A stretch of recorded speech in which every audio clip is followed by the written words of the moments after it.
to One Fight Night 33, which was an awesome boom. Look at that. Everything I love changes. it. So, anybody that's just tuning in, we're covering One Fight Night 33. Thank you for joining us. Please like, subscribe, hit the notification bell. We're trying to reach 20,000 subscribers. We're 2 away from reaching 16,000, so steadily climbing. But today, yes, One Fight Night 33. Rodrigues versus Persian was the main event. Are you ready to cover this, Toasty, my man? Absolutely. All right, so if you don't mind, get us started. We had the main event, which was Rodrigues versus Persian coming in, atomweight Muay Thai for the title.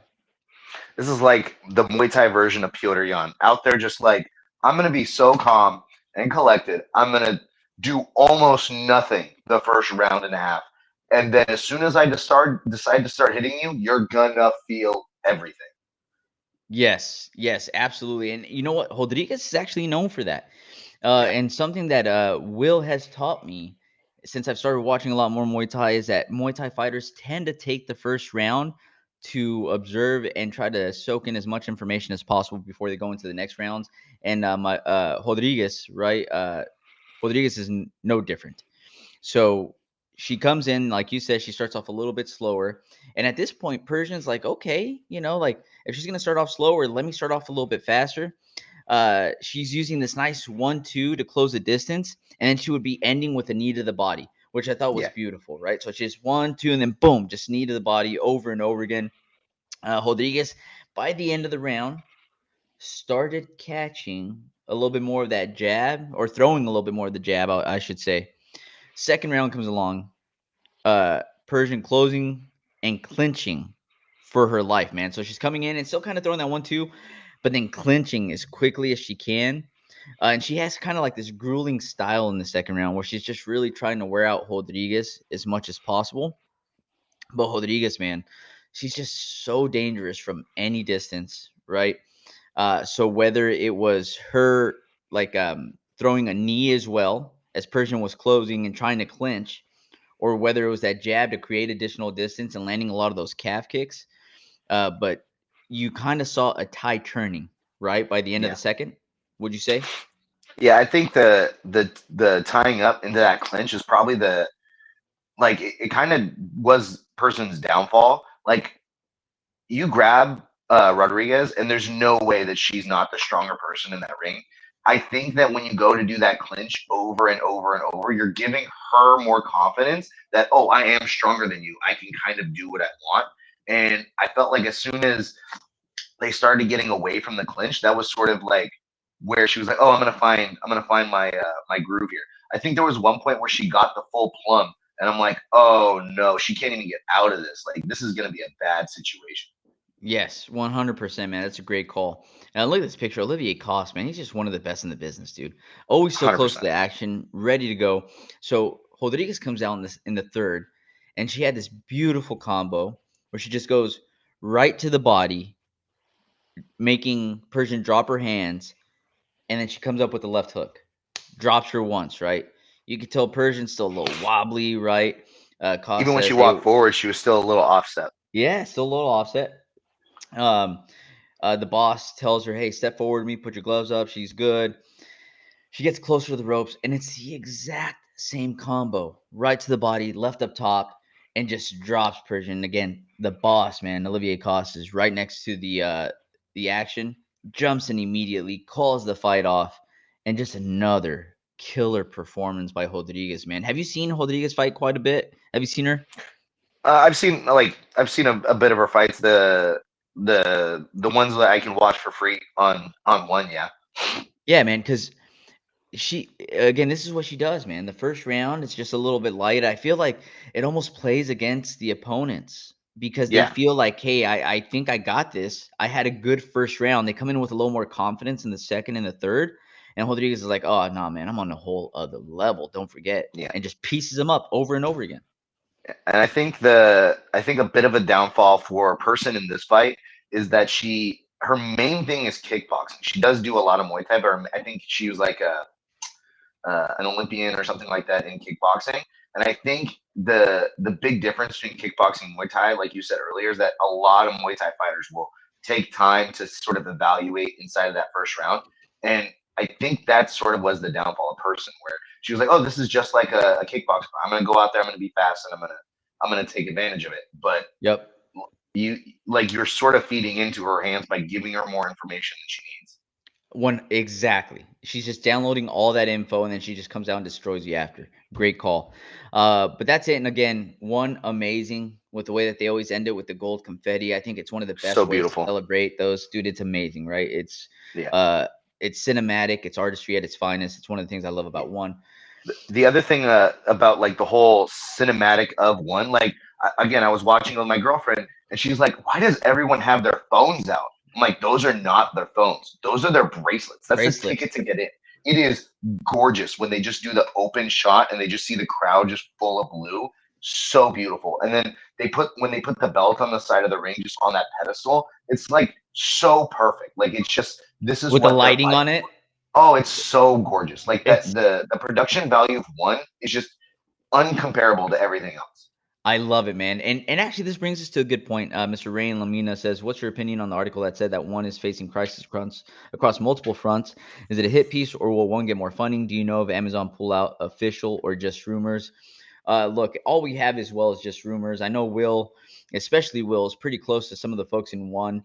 Look, what we know so far is that they've canceled their U.S. shows, right? So I don't believe that they have a U.S. show booked this year. Um, there's been org structure changes. So there's a lot of things going on. And one of the things that Mr. Chatri Singyatong said as well, he said that these are a lot of rumors and that one is very close to being in the profit, which you could look at it a couple different ways, right? One, that the company has been going already for years, and we're finally talking about we're very close to profit after all these years. A little bit of a concern, but also the thing that I'm kind of looking at it in a positive way is it's July, so we still have 5 months left to go. And are we saying, hey, we're very close to profit right now?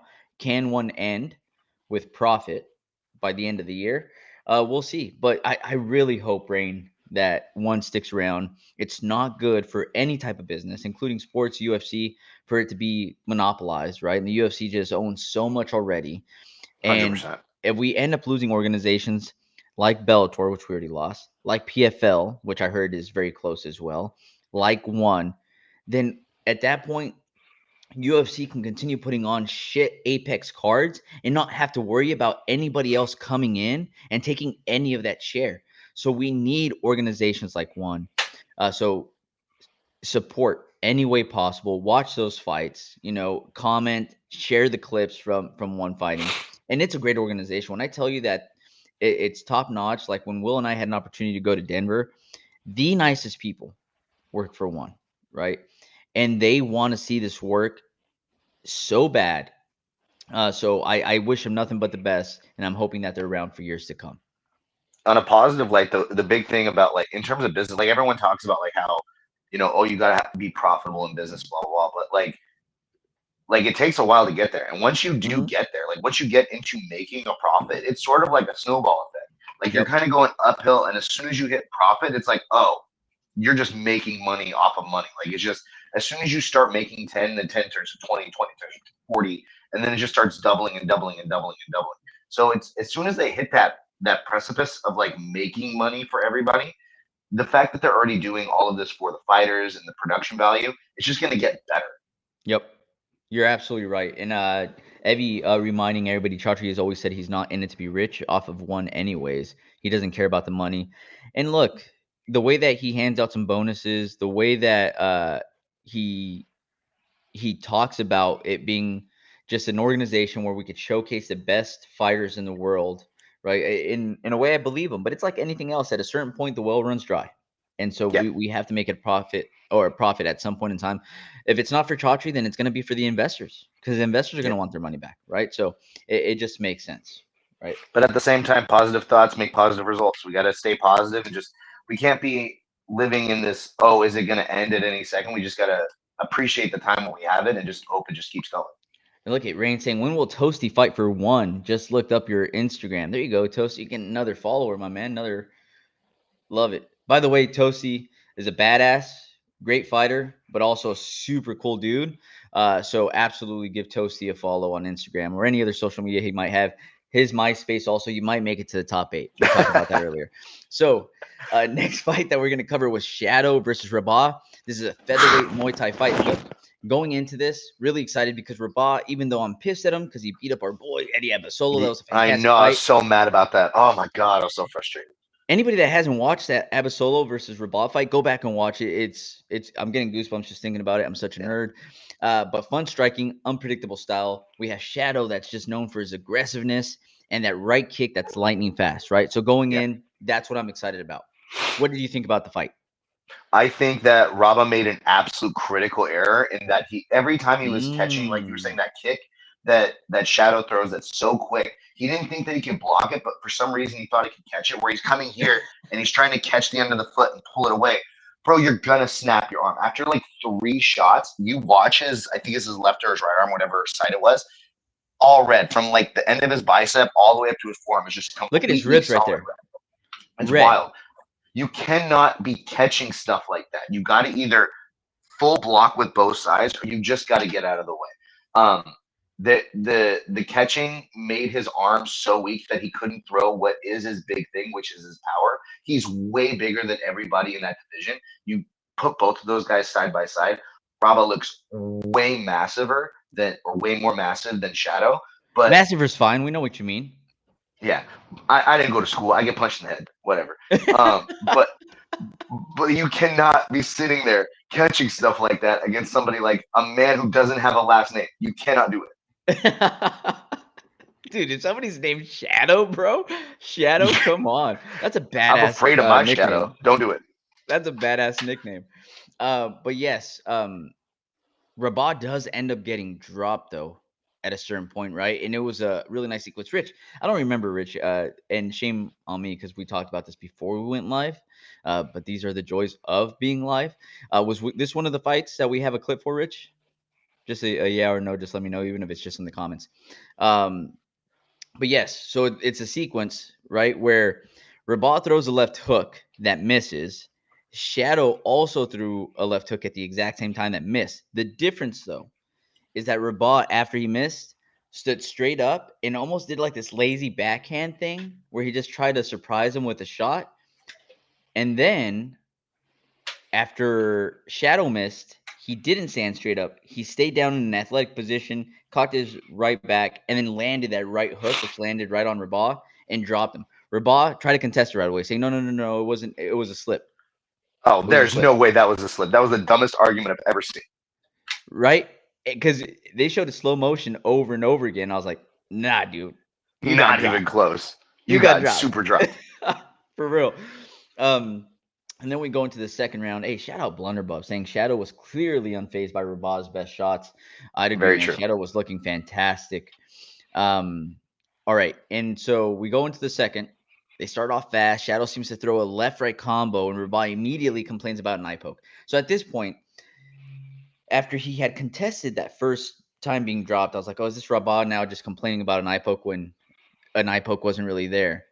Slow motion replay shows the outstretched hand of Shadow. Did you see the same Yeah. thing where you kind of just went, Yeah, it's the only downfall of the small gloves in Muay Thai. Like it's so exciting watching these small glove Muay Thai fights, but these guys are not used to fighting in the small gloves. And when you have a boxing glove on your hand, doing this doesn't really, it's not a detriment. Like you're allowed to do that because your hand's in a glove. yeah, But you come out here just like in the UFC where your fingers are extended, man, it's really hard to keep them out of the eyes, the mouth, and the nose. And it was that was a bad one. Like he objectively could not keep his eye open unless the doctor was physically like opening his eye. There's no way that he was going to be good to go. yeah. And Will text me. He's like, hey, we're going to want to make sure we talk about the Rabah fight. There's some controversy in that one. And I text him afterwards. I was like, I don't know where the controversy is, dude. Like, dude got poked in the eye. Bad. Yeah, it was pretty bad. And so It was it's knuckle un- deep.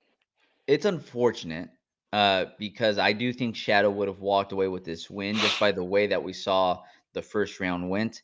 And look, for Rabah, this might have been a blessing in disguise because it ended up being a no decision. Is that how Yeah. you want it to happen? That how you want to go out? No, but it it wasn't looking good just based off how the first ended and how the second was starting. If you leave the ring and you're not going to take a win against the number 3 fighter in your division, a no contest isn't the worst thing. Exactly, exactly. But hey, hopefully Rabah is able to see out of that eye. It was pretty bad, Yeah. and uh, and props to Shadow because he looked pretty good while he was in there. Yeah. Look phenomenal. And like you said, the eyes are super scary to get like an injury in. I hope to God that there's nothing wrong because even in just like a tiny scratched cornea can like keep you out for an extended period of time. Yeah, yeah. So hopefully he could get back in there soon. All right, we shall move on. We also had Dauev versus Dantas, featherweight MMA bout. Dantas coming in 6-0 in MMA, 9-1 in kickboxing. Um, Dauev 10-1 in MMA, Russian national MMA champion. He's riding a 9-fight win streak. Um, and he's pretty well rounded, right? So going in, super excited about this fight. Did you notice Dantas walking in was super emotional? Yeah, a little bit. But at the same time, like the production value for one is very good, but that also leads into a lot of like pressure feeling when you walk out and you're like, oh my god, this crowd is massive. This place is full. The lights are on. Like the like everything is like big here. So it's just overwhelming amount of emotion, you think? I mean, unless he says something different, that's the only thing that I can assume. Unless there's a million things that could happen. I mean, this is like his mom could be, sick. His girlfriend could be doing something weird. His friend could have just died.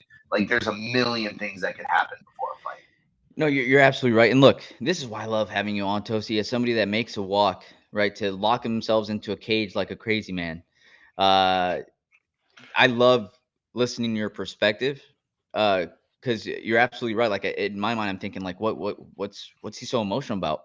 But coming from you, that makes a lot of sense. And uh, look, one of the most exciting parts about this fight is that Dauev, wrestler, national champion, so you know that this is going to be a part of his game plan.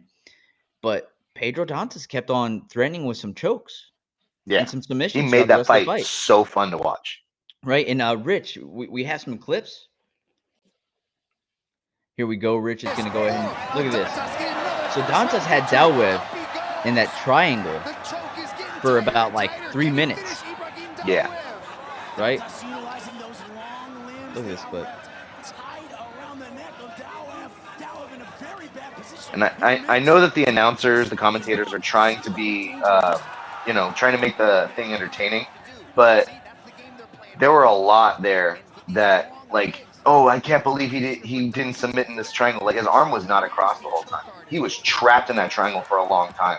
But Yes. there's there's a lot little minor things that I'm like, I don't know if it's as close as they're making it out to be. The thing I was concerned about is like him suffocating. Like, there's no space for him to like catch air, and he kept trying to sink back. He tried to sink his head out of there, but like you can sink back and then get stuck and then have your airway just blocked by his leg.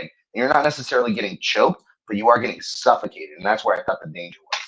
Toasty, thank you for saying that because I think you're right here. Like in this case, right, he wants to go ahead and hook that leg and continue scooting towards his right. That's Dantas, right, to kind of create that almost like an arch between the two fighters while his leg is hooked in. He wasn't able to do that, and Dauev was able to get out of that with a triangle choke.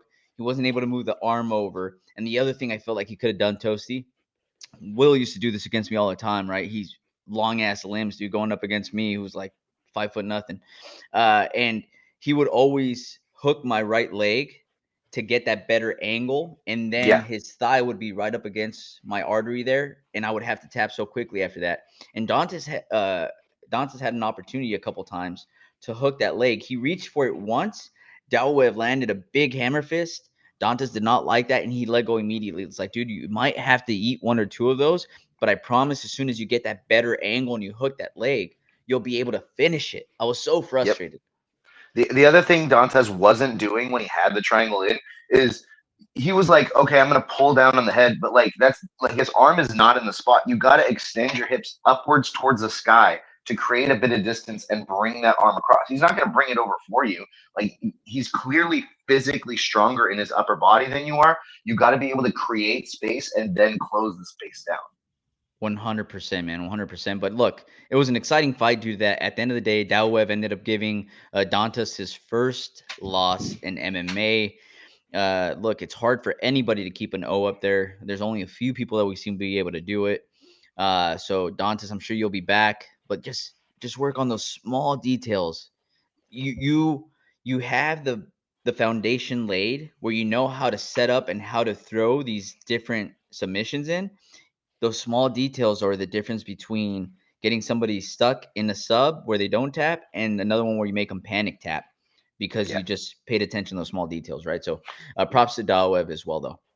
Big props to Dantas as well. Like, it's so hard to get out of things like a mount or like use the ropes in an effective way. And I think like 3 times he used the ropes specifically to walk out of a mounted position, which is insane on its own. Like, just to do it on a cage, and the fact that he did it on the ropes is super impressive. 100%, man. Solid, dude. All right. I know we're running over on time real quick, so we'll go through these quickly if you don't mind, Toasty. We had Sawada versus Aragon MMA atomweight fight. Sawada coming in, I believe she was a 5th rank. She's a national wrestling champion in Japan, so we know where her base is. Relentless grinding style, and Aragon judo based, also not too shabby on the ground as well. So I was looking forward to this grappling battle. Both of them using their strikes just to close the distance. It started off with Aragon that had a nice hip toss to start off the Beautiful, fight, and you're like, beautiful hip toss. "Oh, okay." And then what else did you see after that, Toasty? Uh, After that, I didn't see. I wasn't too focused on. I was focused a lot on before that sequence where Sawada. Oh my god, you cannot lunge in with punches like this. Oh my word, you can't lunge in with just single punches and single kicks. I was super worried that she was going to get like a kick caught and then put in a position where she didn't have her guard, because if Aragon gets past the guard, I don't think Sawada has too much to to throw up at her. I think the fact that she landed in guard and ended up staying there for a while is the main reason why she got this fight ending sequence of that armbar. Beautiful armbar.